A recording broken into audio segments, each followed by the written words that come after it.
नमस्कार, India news के digital platform पर आप सभी का स्वागत है। आपके साथ मैं हूं वंदना सोनी।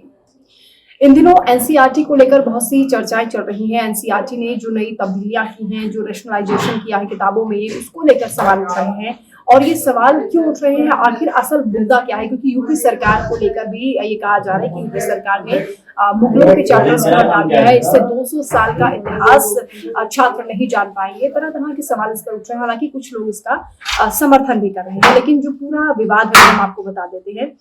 दरअसल यूपी के छात्र अब मुगलों का इतिहास नहीं पढ़ पाएंगे। ये बताया गया कि जो नया एकेडमिक सेशन होगा 2023-24 का, योगी सरकार ने इस सेशन में एनसीईआरटी की 12वीं कक्षा की जो नई किताबें हैं उसे लागू करने का फैसला किया। और जैसे ही ये फैसला सामने आया उसके बाद हड़कंप मच गया। लोग तरह तरह की बातें करने लगे कि अगर हिस्ट्री से मुगलों को हटा दिया जाएगा या उनके चैप्टर्स को नहीं पढ़ाया जाएगा तो हम अपने इतिहास के बारे में कैसे जान पाएंगे, हमारे योद्धाओं ने कैसे मुगलों का सामना किया, कैसे उन पर वीरता दिखाई है, ये सब जानकारियां बच्चों को नहीं मिल पाएंगी। हालांकि सरकार का ये तर्क है कि 2022 में ही एनसीईआरटी में तब्दीली हुई थी और उसके बाद क्योंकि उस वक्त पर किताबों में चेंजेस नहीं किए गए थे, इसलिए इस साल नए एकेडमिक सेशन में इसकी चेंजेस करने की तैयारी की जा रही है।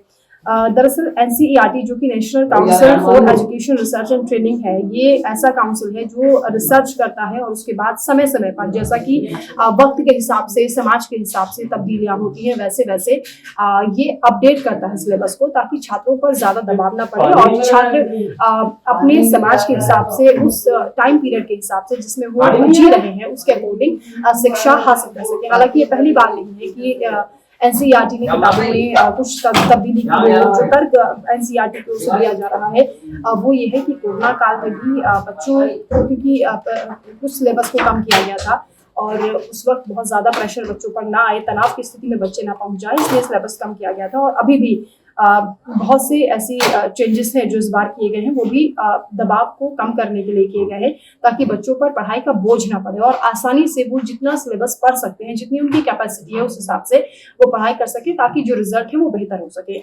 और यूपी सरकार ने भी इसी एनसीईआरटी की तब्दीली की हुई जो सिलेबस है उसको अप्लाई करने की बात कही और उसी पर विवाद छिड़ गया। हालांकि एनसीईआरटी इससे पहले भी ये करती आई है, लेकिन ये सवाल अक्सर उठते हैं कि जो सरकार उस वक्त में होती है जब ये चेंजेस होते हैं, उस सरकार के अकॉर्डिंग ये नीतियां अप्लाई की जाती हैं, अपडेट किया जाता है सिलेबस को। हालांकि ये आरोप है, लेकिन सच्चाई इसके पीछे यह है कि एनसीईआरटी रिसर्च करती है और समय समय पर अपग्रेडेशन का जो कार्य है वो उसको सौंपा गया था।